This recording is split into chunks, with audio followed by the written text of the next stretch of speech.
We are presented by McDonald's on this Thursday, March 14th. What's up? Come on in, everybody. What's up? You should. Come on. Let's go. My name's Kay. We've got Kyle Brandt and Peter Schrager and Nate Burleson. As always, the whole fam is back together, and it does feel a little bit different in New York now, doesn't it? We're missing a superstar, but we've gained another one in Le'Veon Bell. It's crazy here. Football world has changed in New York. What's the pulse of the fan base with the Giants and the New York media and radio situation? The beat writers and the columnists all know Odell at a very close level, and they're upset to see him go because he was a great guy to them, and it was a good experience working with him. The talk radio, though, there's been a lot of fan and message board stuff saying, good riddance, get out of here. What did the Pope say yesterday? Mike Francesa went on a rant that was epic, saying this guy is one of the more overrated players we've ever seen, and this team is better off without him. Well, David Gettleman didn't have that much to say. He issued a very short statement thanking him for his contributions to the Giants. And now we have the response from Odell Beckham Jr. That kicks us off into our lead block. It was posted not long ago on IG, less than half an hour ago. He said, so many mixed emotions and feelings. This is all a lot to process, but it is reality. I don't know exactly what to say, so just got to keep it real. In short, I want to thank the New York Giants organization for giving me an opportunity to do what God put me on this earth to do. I want to thank the organization and the owners for everything, and especially giving me my first chance to be a part of the NFL. I want to thank everyone in that building, from the kitchen staff to my main man, Jose. I loved you guys dearly and always will. I gave you my all every Sunday. To the fans, some happy, some not, I just want to thank you for making my experience in New York something I will never forget. To the New Yorkers and real, capitalized, real New York Giants fans, you guys will always have a place in my heart. A beautiful city, a beautiful place. Thank you for every last moment and experience.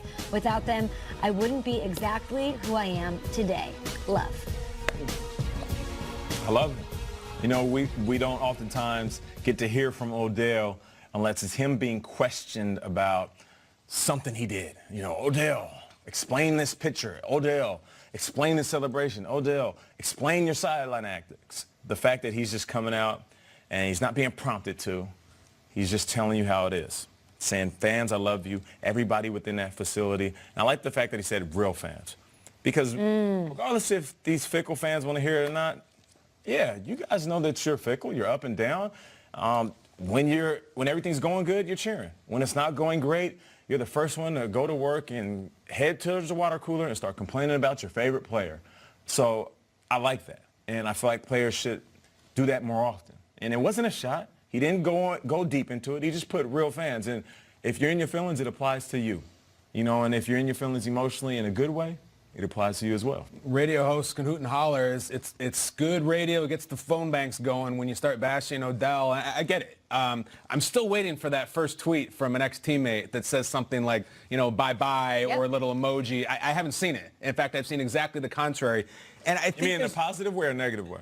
I haven't seen someone who's glad he's gone. A teammate who says, like, bye, we're better, something like something cryptic. Yeah. Because they do that. Yeah, for sure, no question. And I also think there's an angle that the Giants, over this thing, as we start to unwrap this, they might have failed Odell Beckham in a certain way. You know, you look at another prolific talent like DeAndre Hopkins, terrible quarterback, played terrible, and then they go and get Deshaun Watson, and now they're making magic, and they're going to be in the playoffs every year.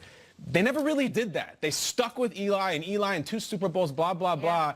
And now Odell's gone, and I just wonder if a year back, if you had taken a quarterback, if you had done something, he could grow in, not a running back, grow. I wonder if he'd still be there. I don't want to rain on the parade, because I also think Odell was an amazing New York Giant for when he was on the field. He also missed a lot of games the last 2 years, and I'm telling you guys, to go on ESPN on a Sunday morning without the team knowing, and sitting with Lil Wayne and Josina Anderson, and questioning Eli Manning months after you signed a mega deal, it didn't go well in that building. And that kind of revealed that, all right, man. And then there was all these other distractions. So everyone's looking to attack the Giants.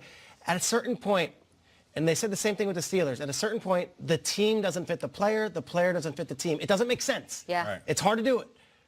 But that organization is taking almost a bolder stake in their move than I think any other organization saying, we're good without Odell. That is a tough pill to swallow. And if they feel like they're better off without Odell Beckham, good luck, because that's hard to think about any team having a better situation than having the best wide receiver when he's healthy in the entire sport. But the Browns on the other side are welcoming of that. They seem to be okay with distractions and things that are going on. So with Odell, I agree with you with what you mentioned. I'm sure the front office is something. I feel like he's in a better match now with Dorsey and Kitchens and company. But you see Cameron Hayward, go on Twitter yesterday and said, "Here we go." Capitalizes the W in we. You don't see Sterling Shepard posting a photo of catching a circus catch right.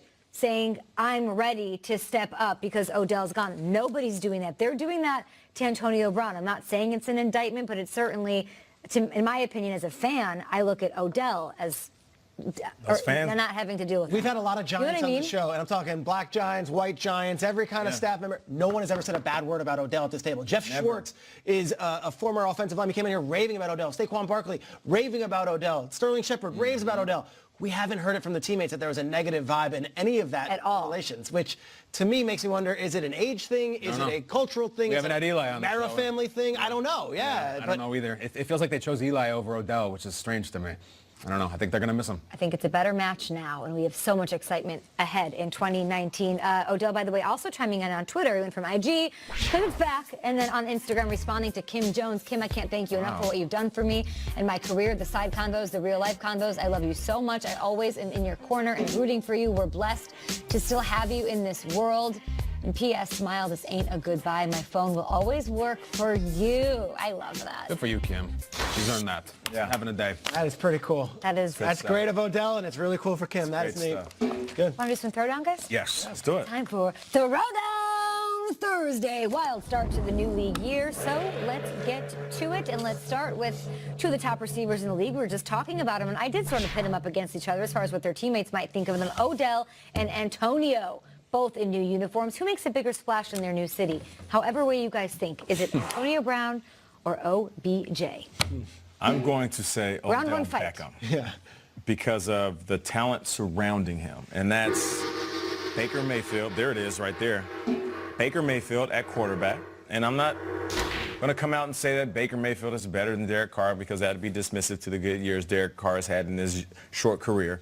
But it's also because of Jarvis Landry. It's because of Callaway, Nick Chubb, and Njoku, possibly Kareem Hunt. Odell's never played with this much talent surrounding him. Think about that for a little bit. We show his numbers, right, when we first started the league, and nobody has done this in the league. Look at the catches and the yards and the touchdowns. He was doing that by himself before Saquon got there. And even when they had a number two, it wasn't really a number two. So now Odell doesn't need to be the man. Can you imagine a defense having to face him and really having to play them true? I'm talking Odell facing one-on-one coverage without that safety, shading over the top because there's too many weapons. I'm going to say Odell because of the weapons surrounding him. He will have a more immediate impact. I'm going to say Odell. I think Baker's better than Derek Carr. I do, and we haven't seen that much of it. I also think there's an ensemble group here that he's assembled with Cleveland, whereas Antonio, we'll see what happens in the draft. He feels like he's kind of a solo artist, which I respect. But also, I think Cleveland is more thirsty for it than Oakland is. As bad as the Raiders fans are ready to rock, Cleveland's been emaciated for 2 decades. I'll take the They're ready. bait on Antonio just on the fact that I feel like he's going to get the ball fed to him maybe more than Odell, that they are going to go to Antonio Brown and make the most out of that investment. The money they're paying Antonio Brown, a 30-year-old wide receiver, and the amount that they have in his stock now is all in. I mean, this is it. They basically gave him more money than any wide receiver has ever seen, and they're going to have to feed him the ball because the options outside of him are not that many. They're a little thin on the wide receiver depth chart. So I'm going to say Antonio Brown. I hear you, but do you feel like Derek Carr feeding anybody the ball is a good thing? Because we've seen Derek Carr struggle with trying to feed receivers in this league. And if you think that they're going to give Antonio Brown one DB, if you're feeding the ball to Antonio Brown, you got 2 or 3 DBs on him, and you're not throwing the ball like Big Ben, I don't think that's going to work out too well. Fair. They got rid of Kaleche, Assembly. We'll see how it all works out for those Raiders. I will agree I hear you, though. Odell Beckham Jr. would get my vote in this one. I want to talk about these safeties, guys. Defense was huge in free agency, and some of the big-name safeties will be anchoring new defenses this year. So is it Tyrann Mathieu or Earl Thomas? So Mathieu now, let me get this right. He's a Kansas City Chief. Earl Thomas, a new Raven. Who has the bigger impact, Kyle? It better be Tyrann. I mean, we look at these players on the Chiefs defense, which we already have been saying, we got to bring it. We got to be decent this year. D. Ford, Justin Houston, Eric Berry, and going back, Marcus Peters still a year ago, gone. So Tyrann Mathieu, I guess the plan, he's going to be Ed Reed because as I said over and over, this is one of the most important groups, most pivotal groups in the entire NFL of all 32 teams is the Chiefs defense. Unless you want Pat Mahomes to win the game 65-63, you got to stop somebody. I feel like the one thing they had going for them last year was this pass rush. 100%. Houston gone, Ford gone. It's very disconcerting. Tyrann Mathieu is a hell of a player, but I don't know how many times he's going to hit Phil Rivers in the backfield. It better be him. And then they have to address the pass rush now, but then how do you address the secondary that was decimated as well? I don't know how to Whereas the Chiefs were all offense and no defense last year, the Ravens were all defense, no offense, and they lost some key players. Yeah. So I'm going to say Earl Thomas. He's a scud missile back there, and you lose Mosley and you lose Weddle, and then you add Zadarius Smith, and you might lose some others along the way. I feel like Earl comes in, and Earl Thomas is a lot closer to Ed Reed than Tyrann Mathieu. Earl Thomas might be the best safety of his generation. Tyrann Mathieu's a good player, don't get me wrong. But if this guy is 100%, he adds an element of fear, he adds an element of leadership, and he adds an element of, don't worry, I can cover up for some of those other losses that we made. That Chiefs defense, Kyle, you said 60 points.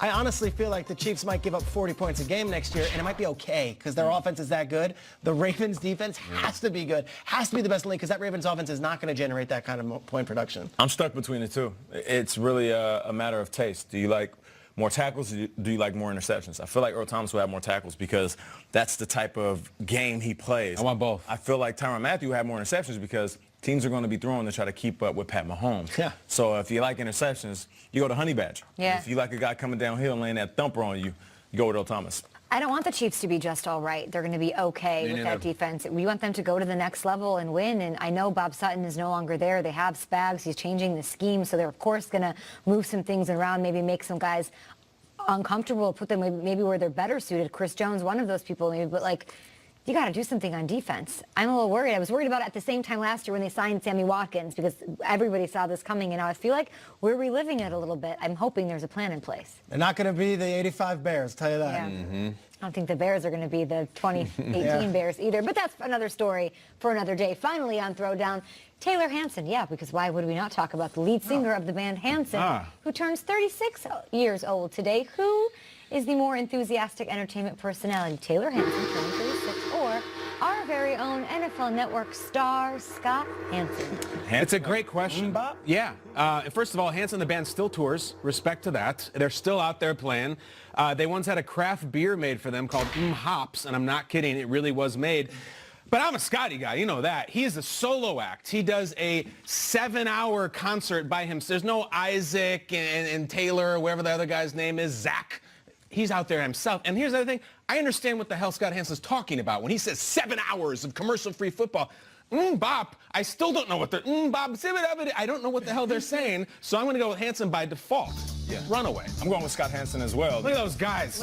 Tiger Beat. Look at that right there. 17. I love Bop. Like, the song was great, but I'm going with Scott Hanson as well. The fact that he can do a 7-hour show without using the restroom. That's what I'm saying. I don't think people understand this. I go to the restroom about 5 times an hour. Tell us more. On this show. Wow, you might want to go to the doctor. Just say, I drink really fast and I fill my bladder really fast. Very hydrated. When you got a bladder of steel like Scott Hanson, that's respect, man. So I'm going with Scotty. Welcome to Good Morning Football, Scott Hanson's bladder talk. Kyle, just for my humor, can you just give me Scott Hanson talking about the Lombardi Trophy at the Super Bowl? Oh, my gosh. It was 18 inches tall, 2.7 pounds. I don't know the numbers, but I've never heard the Lombardi described in its dimensions. It was like he almost had a 40 time for it and a bench press. All the ways that's been talked about 53 years. I've never heard it. I was ready to run through a wall about the way he was talking about a trophy. Well, it was like 2.5 pounds of sterling silver. Oh, yes, Scott. I feel like I just won it. I love it. She is, Lady Lombardi. For my enjoyment, name another song by Hanson.